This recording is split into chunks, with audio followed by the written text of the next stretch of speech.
Ancient texts describe a city of 900 gleaming palaces, heavily fortified with stone and silver, built directly into the turbulent waters of the Arabian Sea over 5,000 years ago.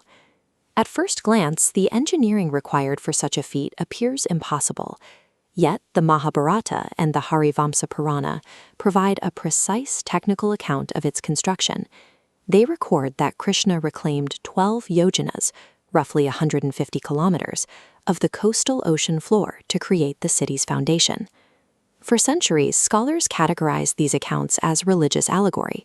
The prevailing historical view maintained that large-scale land reclamation was a technique far beyond the reach of ancient civilizations. If these scriptural blueprints are verified as a historical record, we have to adjust our understanding of the timeline of human civil engineering by thousands of years. These texts detail a highly organized urban environment.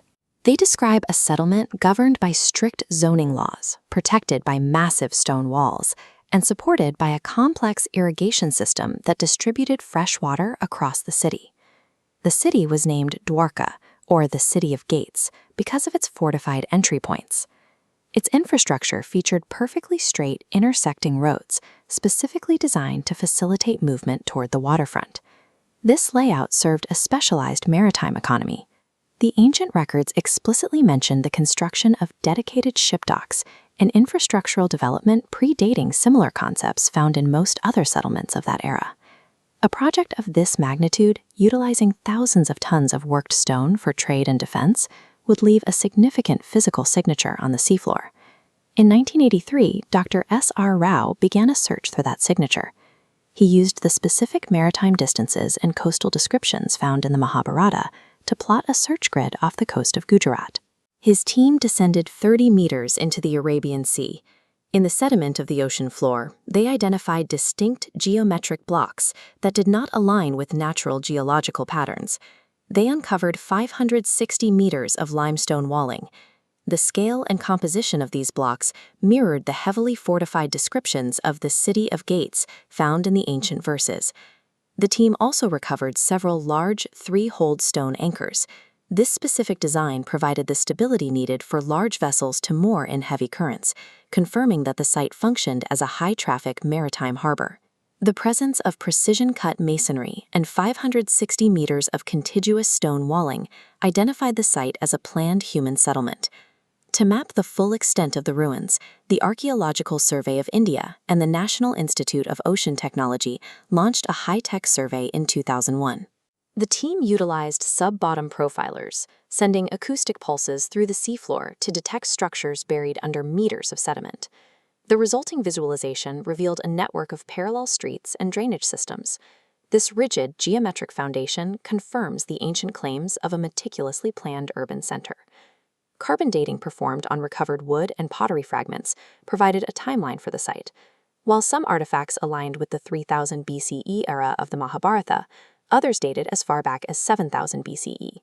With a surveyed grid stretching 4,000 square meters and evidence of human activity reaching back 9,000 years, this site represents a planned urban center that predates the established timeline for ancient city building. The legend of Dwarka ends with a divine curse swallowing the city in a single day. However, the geological record provides a more gradual explanation for its disappearance. By analyzing the historical movement of the Arabian Sea, researchers like Dr. Rajiv Nigam have tracked a significant rise in sea levels that correlates with the city's timeline. Approximately 11,000 years ago, sea levels were 25 meters lower. This cross-section shows the dry coastal shelf where the original city was established. Around 5000 BCE, a global climatic shift caused the ocean to rise, steadily reclaiming the coastal elevations. Sonar mapping shows buildings were sequentially rebuilt further landward as the waterline advanced, indicating residents fought a multi-generational battle against the rising tide. The archaeological record identifies this slow submergence as the likely source of the legend, capturing the moment a civilization finally surrendered its boundaries to the changing planet. Today, the deep underwater ruins are physically linked to the modern city of Dwarka, which continues to occupy this same coastline thousands of years later. The ancient descriptions of a fortified, engineered port were not fairy tales. They were architectural records that remained accurate until our technology was advanced enough to verify them. Dwarka remains a monument to the endurance of human civilization and the physical reality of the shifts that reshaped our world at the end of the last ice age. The ruins in the Gulf of Combat demonstrate that ancient oral traditions can preserve precise geological and architectural facts across millennia, waiting in the abyss to be rediscovered.